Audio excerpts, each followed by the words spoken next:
Billionaires Instant Bride, Part 53. Ako na lang mag-isa ang naiwan sa bahay. Pumasok na sa paaralan ang mga kapatid ko. Si Logan naman ay sumama kay mama sa palengke para tumulong magtinda at para din daw magkausap sila. Idea ni Logan na sumabay kay mama dahil wala rin naman siyang gagawin. Habang si Riel naman ay bagsakang balikat na sumama kay papa papunta sa bukid para magtanim ng palay. Hindi ko nga mapigilang kabahan dahil wala ngang alam ang mokong na yun sa kahit na anong gawaing bahay sa pagtatanim pa kaya ng palay. Hindi ko maisip kung anong mangyayari sa kanila mamaya. Tinignan ko ang niluluto kong ulam para sa mga magulang ko at sa dalawang mokong na yun. Nang makita kong luto na ay sinimulan ko na itong ilagay sa mga container.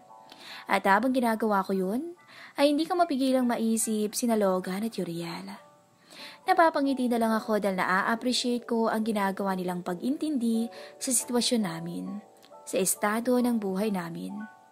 Ni isang beses ay wala akong narinig na reklamo sa kanila. Wala rin akong narinig na demand. Kung anong meron, ay kontento na sila.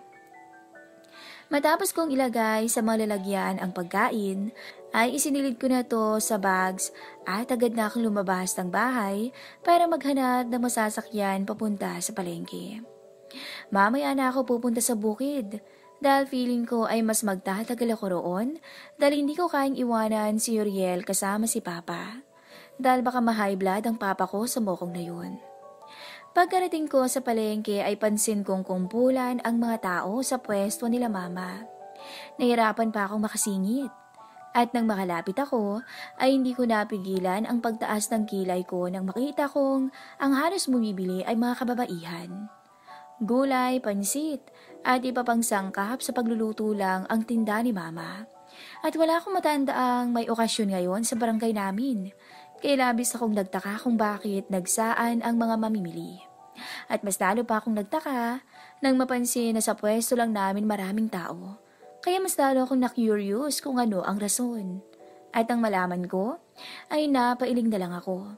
It was Logan. Siya ang pinagkakaguluhan ng mga mamimili. Hindi ang tinda. Paano ba naman kasi wala siyang suot na t-shirt dahil itinali niya yon sa ulo niya.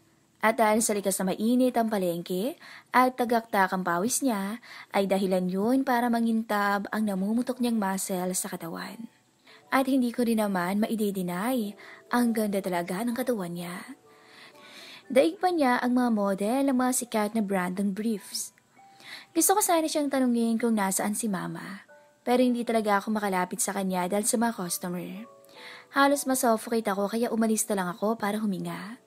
At doon ko nakita si mama na pabalik pa lang sa pwesto at may dalang isang plastic bottle ng tubig at isang bote ng soft drink. Ma, anong ganap dito? Hindi ko mapigilan ang pagkunot ng noo ko. Akala ko ba kikilalanin mo lang si Logan? Bakit siya yung pinagtinda mo? Yun nga, kinakausap ko lang naman siya kanina at pinapatulong sa gawain. Pero bigla na lang dumami yung mga bumibili sa pwesto at siya ang palaging kinakausap.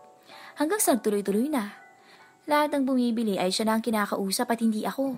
Kaya ang ending, sinabihan na lang niya ako na magpahinga na lang at siya na ang bahala sa pagtitinda. Mahabang paliwanag niya. Heto nga't binilan ko siya ng maiinom. Patigilin mo na siya, Nay. Sabi ko pero mabilis niya akong inilingan. Kanino ko pa yung sinusubukan pero hindi siya pumayag. Sinabi niya sa akin na kahit ngayong araw man lang ay gumaan ang trabaho ko. Tugon niya at matamis na napangiti. Kay bait na bata. Napabugan na lang ako ng hangin bago marahang tumango. O sige, kayong bahala. Basta huwag niyong kalimutang bayaran siya, ha? Paalala ko bago binigay sa kanya ang pananghalian nila. Para sa inyo yan, pakisabi na lang sa kanya na dumaan ako. Hindi na rin ako magtatagal at kailangan ko pang pumunta sa bukid para hatiran ng pagkain sila papa. Paalam ko sa kanya. Sige nak, mag-ingat ka. Salamat dito sa pagkain ha. Anya bago nagpaalam sa akin at tumuloy na sa pwesto. Umalis na rin ako agad dahil medyo malayo-layo rin ang bukid. Dito na rin kasi ako maghahanap ng masasakyan papunta kina Papa dahil malapit lang ang terminal. Pahirapan pa talaga ang paghahanap ng habal-habal na maghahatid sa akin. Kung hindi ko pa tinaasan ang offer na pamasahe, ay wala pang maghahatid sa akin. Matapos ang halos kalahating oras, ay nakarating na ako sa bukid, kung saan nagtatanim ng palay sila papa. Actually, hindi talaga bukid ang lugar, dahil isang malawak na palayan to.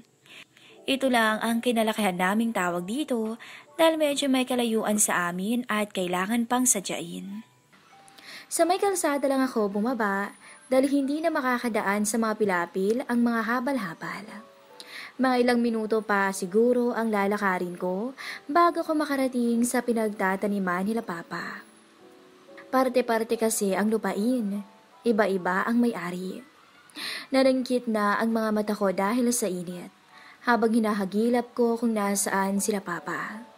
At ang nakatulong sa akin para mahanap sila ng mabilis ay ang maaliwalas at maputing kutis ni Uriel. Doon ko sila nakita sa may taniman ng mangga, nakatabi lang ng taniman ng palay. Nakasandal si Uriel sa puno ng mangga habang si Papa naman ay may kung anong itinuturo sa kapatagan. Pa!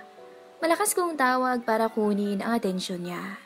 At nang lumingon siya sa akin ay mabilis akong kumaway at dali-daling lumapit sa kanila. Dala ko na ang pananghalian niyo. Sabi ko bago tumingin kay Uriel na tila pinagbagsakan ng langit at lupa. Ano nangyari dyan? Tanong ko kay Papa dahil mukhang wala sa sarili at tagaktak ang pawis. Abay inutusan ko lang naman na itali yung kalabaw sa may manggahan. Matigas na sagot ni Papa, tsaka dahan-dahang umiling. Hindi niya naman sinabi na hindi pala siya marunong. Kaya ang nangyari ay hinabol siya ng kalabaw. Nasayang tuloy ang araw ko dahil kinailangan ko ring habulin yung kalabaw bago pa man siya masuwag. Kargo ko pa pag may nangyari dyan. Agad akong napatingin kay Uriel at tila wala pa rin sa sarili. Umupo ako sa harapan niya habang winawagayway ang kamay ko. Okay ka lang? I almost died. Pabulong niyang sabi at nang mapatingin siya sa akin, ay mabilis niya akong hinila at niyakap. I almost died, Christine. I almost died. Sumbong niya habang isinubsob ang mukha sa dibdib ko. Pero hindi rin yon nagtagal dahil mabilis na itinulak ni Papa ang mukha nito palayo sa akin. Hoy, Tisoy! Baka nakakalimutan mong nandito pa ako. Mariin niyang sambit bago pumagitna sa amin. Maka-chancing ka sa anak ko. So sorry po. Unang beses kong makita si Uriel at tila tumiklop sa harap ng isang tao. Palagi ko siyang nakikita na siya ang boss, na siya ang palaging nasusunod. Kaya nakakapanibago lang. Hindi ko tuloy mapigilang mapangisi. Huwag na nga kayong magtalo. Sige na, kumain na lang tayo. Sabi ko bago nilabas ang mga dala ko. Mabuti pa nga. Sagot ni Papa bago bumaling kay Uriel. Hoy Tisoy, mamaya pagkatapos mong kumain, magsimula ka na mag-araro ha? Pa, hindi nga siya marunong humawak ng kalabaw. Singit ko. Tapos papaararuhin niyo pa siya. I can do it. Determinadong sambit ni Uriel. Gagawin ko po. Anya habang nakatingin kay Papa. Abay dapat lang. Sure ka na ba yan? Tanong ko kay Uriel. Habang tinitingnan siya, tinutupi ang suot niyang sweatshirt na ipinaharam sa kanya ni Papa. Nakasuot na rin siya ng sombrero. Yeah, maikli niyang sagot at nagsimula ng mag-unat ng katawan. I'll do it. I'll prove myself to your dad. Agad akong umiling dahil sa sinabi niya. You don't have to prove yourself this way, Uriel. Hindi mo kailangang gawin ang mga bagay na hindi mo alam para lang may mapatunayan kay Papa. Sambit ko sa kanya. At isa pa, pagpapanggap lang naman to, kaya hindi mo kailangan pang mag-effort. It's no longer an act, pabulong niyang sabi. Ano? Kunot no akong tugon dahil hindi ko gaanong narinig ang sinabi niya. Sabi ko, I can no longer back out. I already gave my word to your dad, paglilinaw niya. I am a man who keeps his word, dagdag pa niya.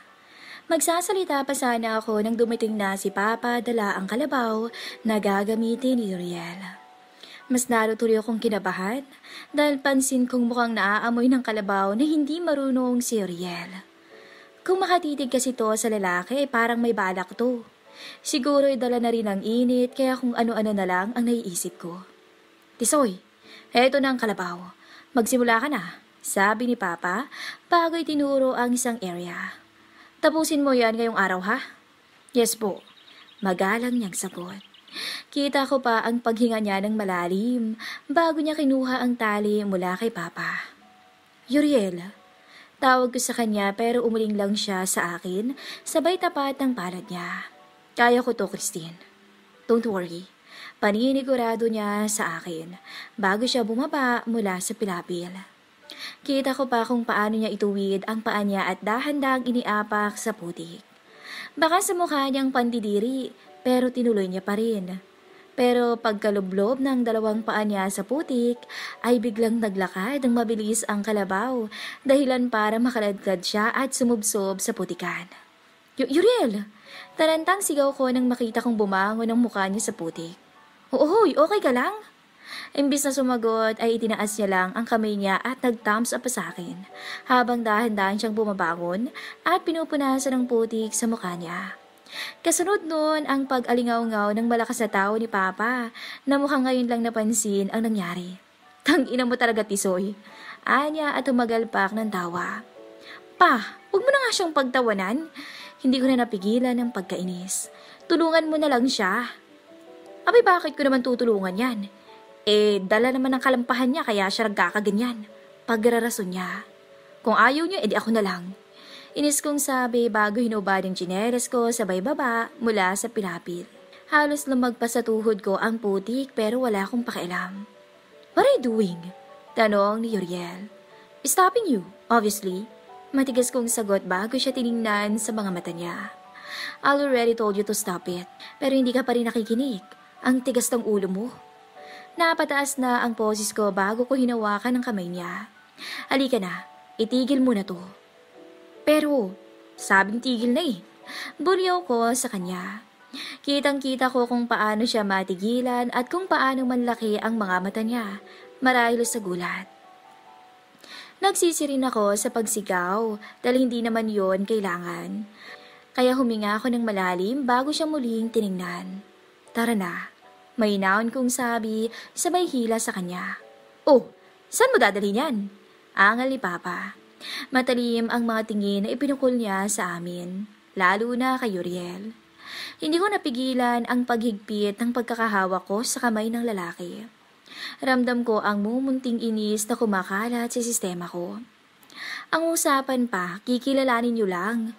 Wala sa usapan na papahirapan niyo. Dismayadong sabi ko habang nakatingnan diretsyo sa mga mata niya. Hindi niyo siya makikilala kung ganito ang gagawin niyo sa totoo lang. Dagdag ko at napailing. Christine, it's fine. Awat sa akin ni Uriel. Doon ko napagtanto na baka sumobra na rin ako, kaya huminga na lang ako ng malalim para kontrolin ang emosyon ko. Sasamahan ko muna siya sa ilog at ang malinis niyang katawan niya. Kalmadong sambit ko. Sige, may inang sagot ni Papa. Tumangulang ako bago nilingon si Uriel. Tara na. Binitawan ko na ang kamay niya at nauna na akong maglakad. Tahimik lang na sumunod sa akin si Uriel hanggang sa makalayo kami kay Papa. You shouldn't have raised your voice like that. Sabi niya sa akin bago niya hinawakan ang kamay ko at pinaharap sa kanya. We both know your father's only doing that to test me. Dahil sa sinabi niya ay hindi ko na napigilan ang sarili kong mainis.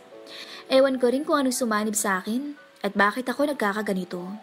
Isa ka pa. Sinabi ko na sa'yo na hindi mo na kailangan pang gawin ang mga pinapagawa ni Papa sa'yo dahil wala ka namang dapat na patunayan. Meron. Mabilis siyang sagot sa malalim at seryosong boses. I have plenty of things to prove to him, Christine. Plenty. Hindi na nga kailangan. Wala rin namang sa isa ang ginagawa mo dahil pagpapanggap lang to, di ba? Inis na ako. Hindi ko na maitago ang iritasyon sa boses ko. Hindi ko rin alam kung bakit ako nagkakaganito. What if I tell you na ayoko nang magpanggap? Mahinang sabi niya, kaya hindi ko masyadong narinig. Ano? Kunot noong tanong ko. Wala. Nakagat ko ang labi ko sa frustration. Anong wala? You clearly said something. Bakit ba kasi hindi mo magawang sabihin ng malakas at malinaw? Do you really Hindi ko natapos ang sinabi ko nang bigla niyang idampi ang labi niya sa labi ko. Ang ingay mo. Anya pagkalayo ng mukha niya sa akin sabay ngisi. Ramdam ko ang paglakad ng mumunting kiliti sa aking tiyan. Bumilis din ang tibok ng puso ko kasabay ng pag-iinit ng magabilang pisngi ko. Lasang putik ka? Bulyaw ko sa kanya, pero tinawanan niya lang ako. Sa inis ko ay binato ko siya ng tsinelas, pero nailagad niya. Kaya agad ko tong pinulot para ibatong muli sa kanya, pero tumakbo siya palayo sa akin. Kaya naman ang nangyari ay naghabulan kaming dalawa. At habang nangyayari yun, ay unti-unting nawala ang inis na nararamdaman ko. Kasunod ng pagsilay ng matamis na ngiti sa labi ko. Ay, nababaliw na yata ako.